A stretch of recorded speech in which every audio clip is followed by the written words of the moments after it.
Dans le cadre de la discipline sciences de l'ingénieur, aujourd'hui on va traiter la fonction alimentée, la première partie. La fonction alimentée qui fait partie du deuxième module de la discipline sciences de l'ingénieur, qui a comme compétence visée de rechercher une solution constructive pour un produit support répondant à un besoin. Aujourd'hui, on va traiter et décrire les grandeurs physiques, que ce soit des grandeurs électriques, pneumatiques ou hydrauliques. La fonction alimentée, c'est la source d'énergie pour un système automatisé. Un système automatisé, pour agir sur la matière d'œuvre, elle a besoin d'énergie mécanique. L'énergie mécanique adaptée à la fonction transmettre, qu'on a reçue de la part des actionneurs dans la fonction convertir.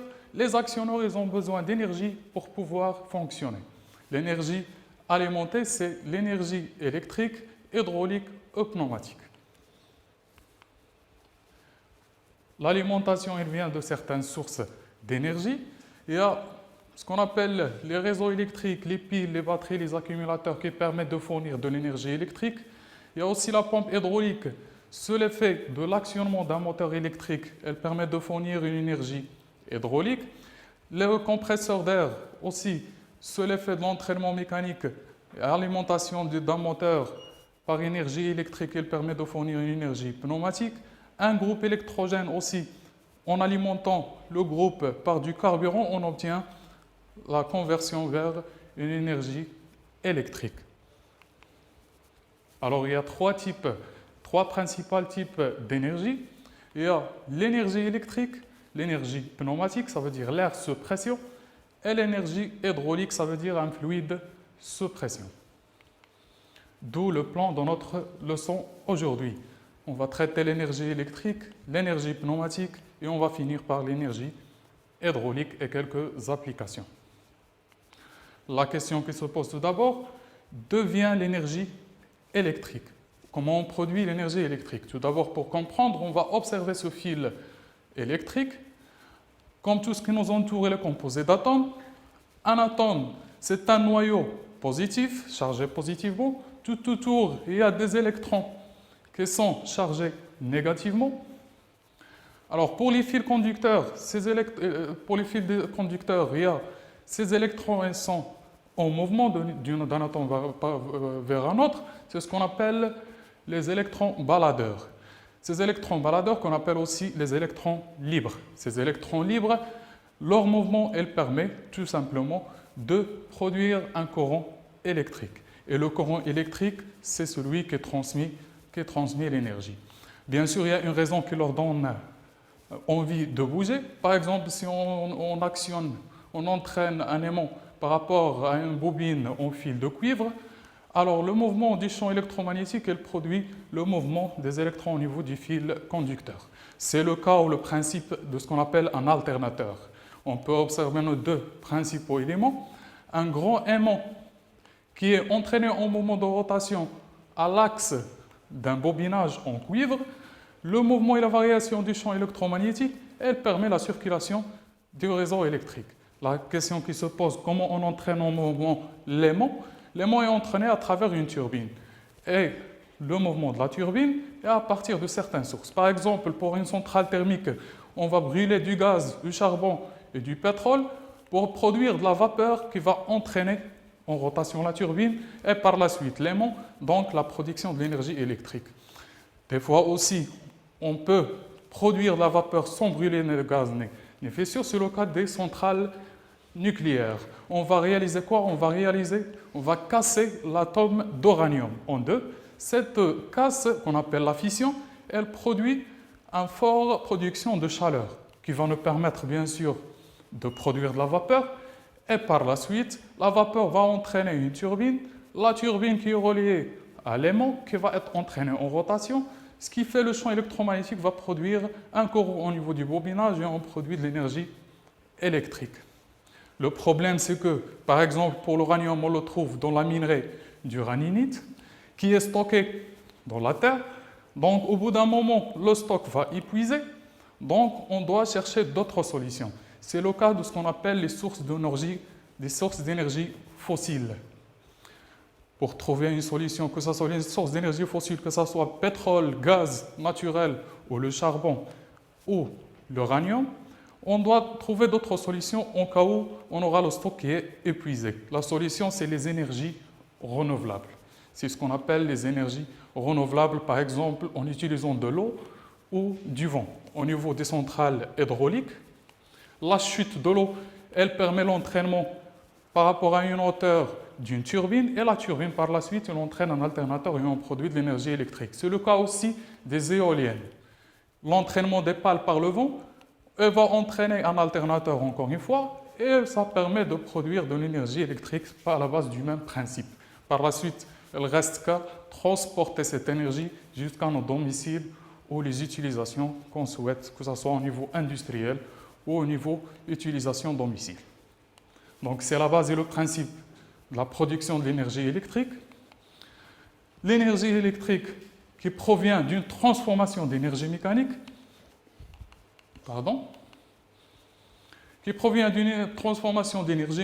magnétique, chimique ou lumineuse.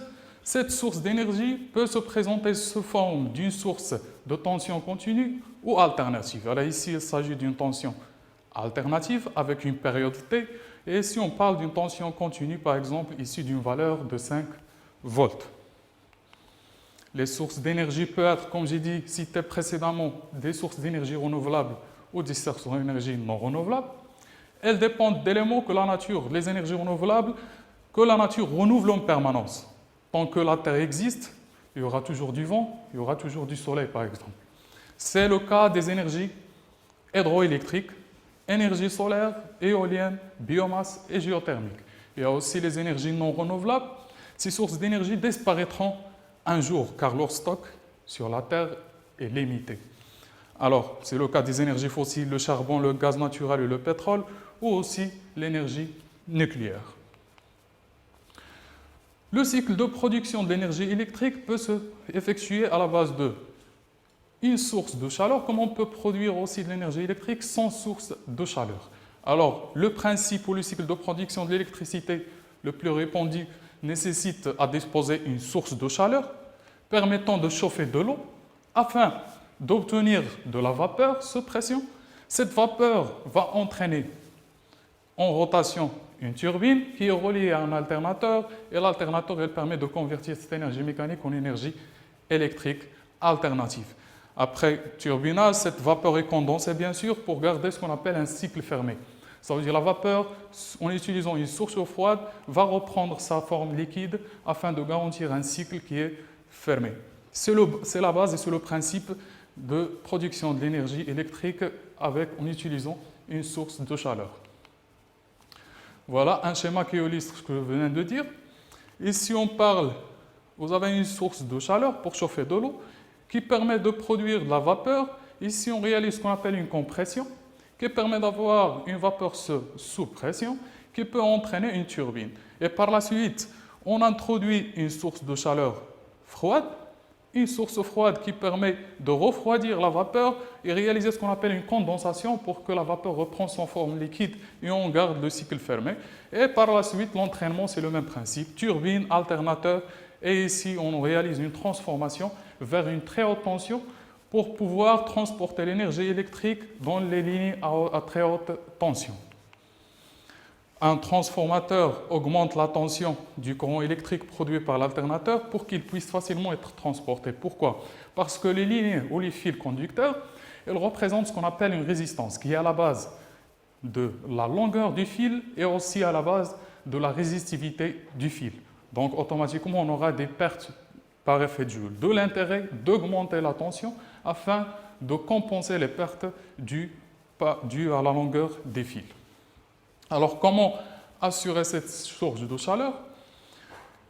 Par combustion des combustibles fossiles, ça veut dire le fioul, le gaz et le charbon, au niveau des chaudières représentées ici, production de la vapeur qui va entraîner une turbine, un alternateur après transformation et le transport. Et ici, vous avez le condenseur qui permet de refroidir la vapeur pour diminuer sa pression et reproduire son état initial.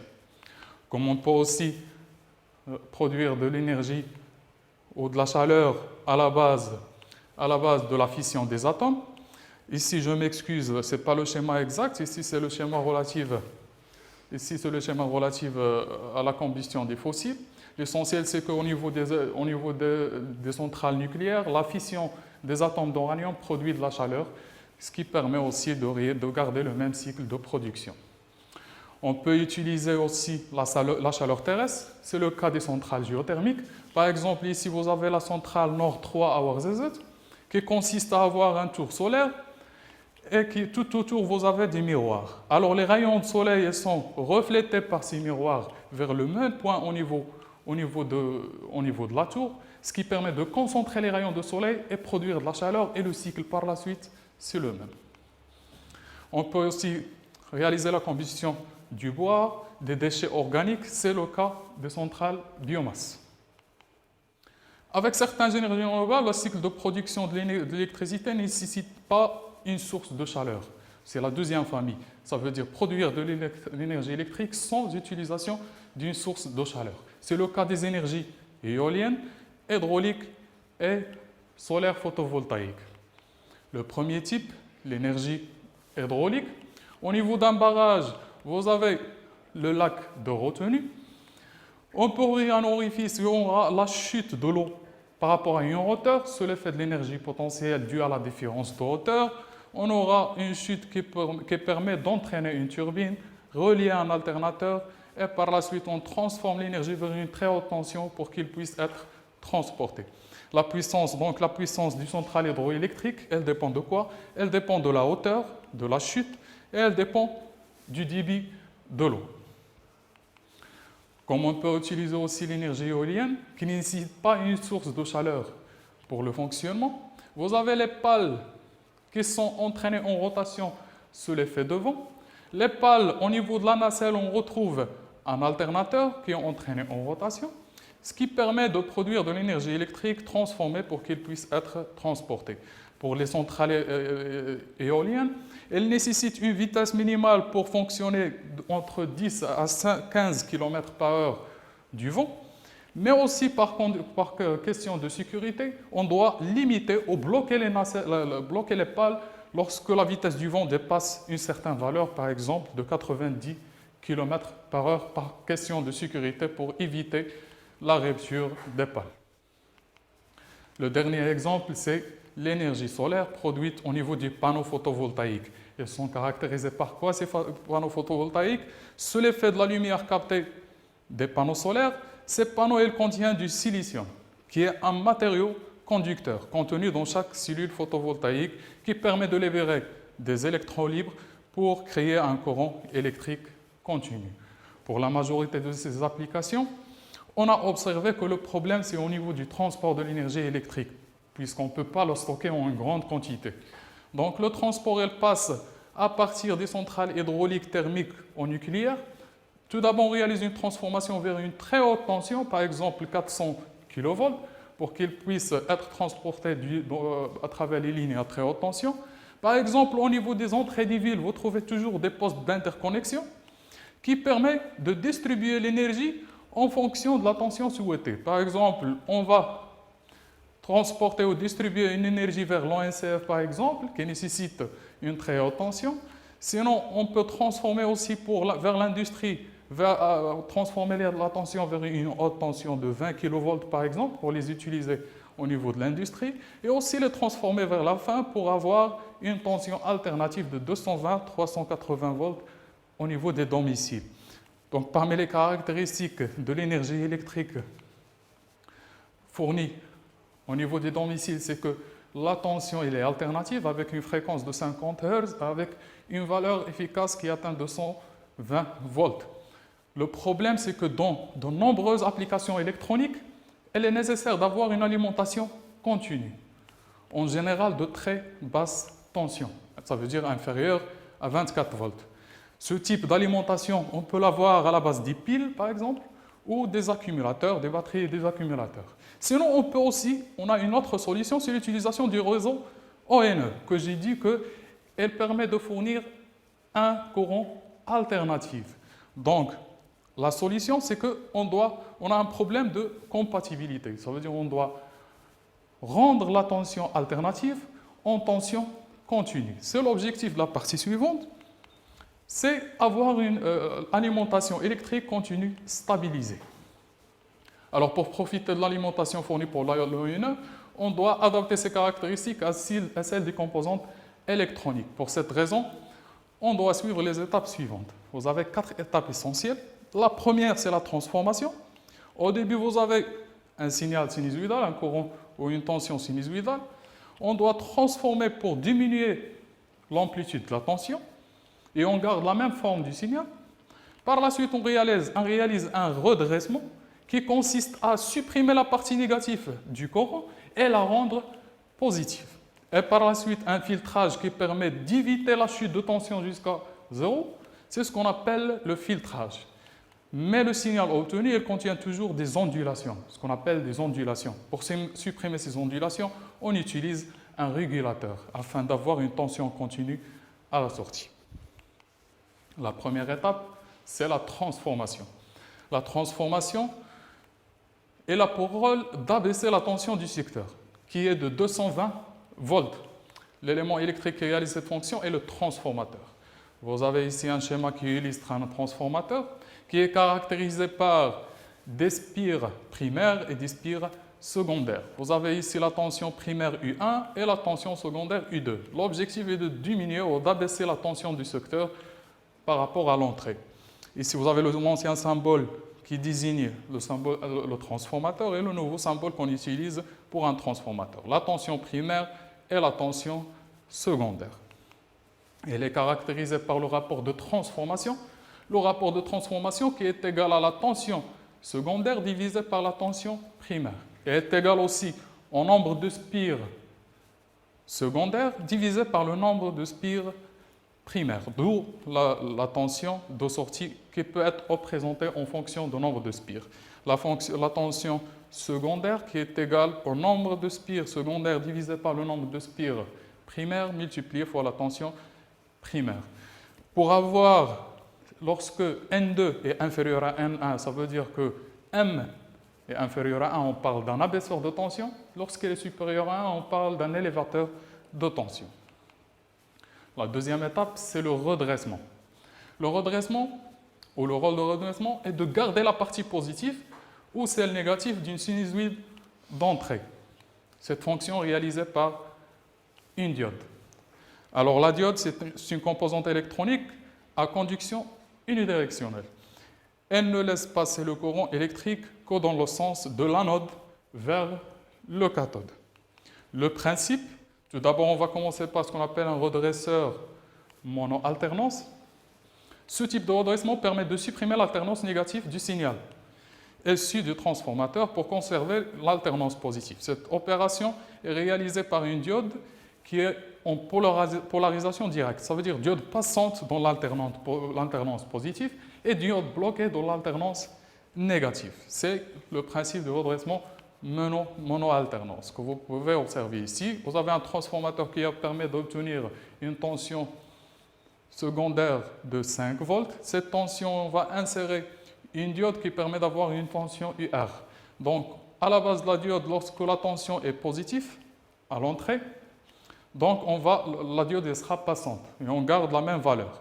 Lorsque la tension devient négative, automatiquement la diode devient bloquée et automatiquement on va perdre la partie négative.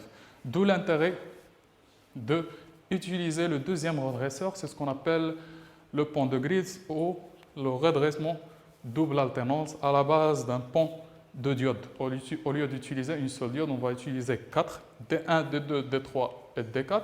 Ce type de redressement permet d'améliorer le rendement d'un redressement en récupérant l'alternance négative. Alors, la mono-alternance, on a perdu la partie négative. Le rôle du pont, c'est de la récupérer et de la rendre positive.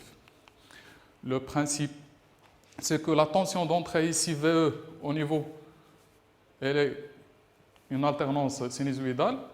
Donc, automatiquement, l'objectif, c'est de garder la partie négative et de la rendre positive. Le pont de diode permet de rendre la tension VS à la sortie du redresseur entièrement positif. Le principe, ou comment on obtient la tension à la sortie de pont du diode entièrement positif, c'est ce qu'on vient de voir ici, au niveau du pont. Alors on va insérer un pont du diode. Après le transformateur, on obtient une tension VE. Une tension VE entre les bornes du pont de diode. Alors la schématisation ici en rouge, c'est l'entrée du courant et ici c'est la sortie. On va observer, l'objectif c'est de garder UR positif. Ça veut dire garder le même sens d'entrée et de sortie du courant. On va observer pour le premier cas. VE est positif, donc convention générateur, le sens du courant, il va passer à travers cette position. Ici, il va rencontrer D4 et D1. D4 elle est bloquée, donc elle va passer à travers D1.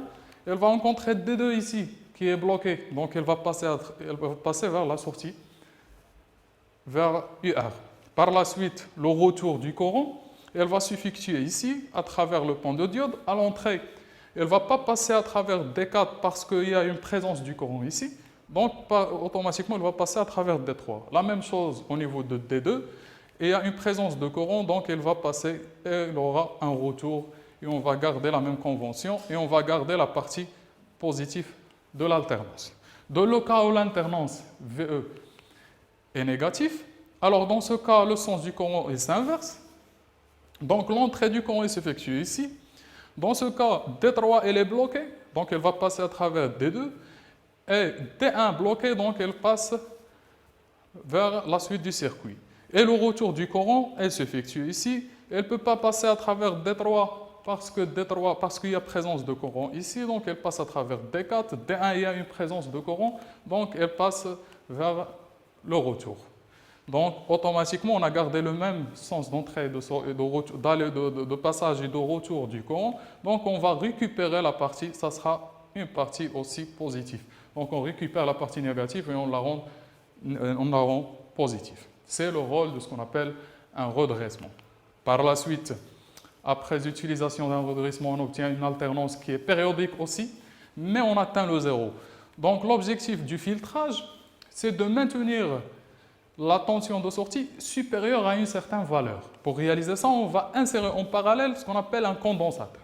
Alors, le principe du condensateur, c'est que lorsque la tension augmente, elle se recharge, et lorsque la tension commence à se diminuer, elle va supporter la charge en se déchargeant, elle va supporter l'installation, et comme ça on va éviter ou on va garder la valeur de la tension à une valeur limite.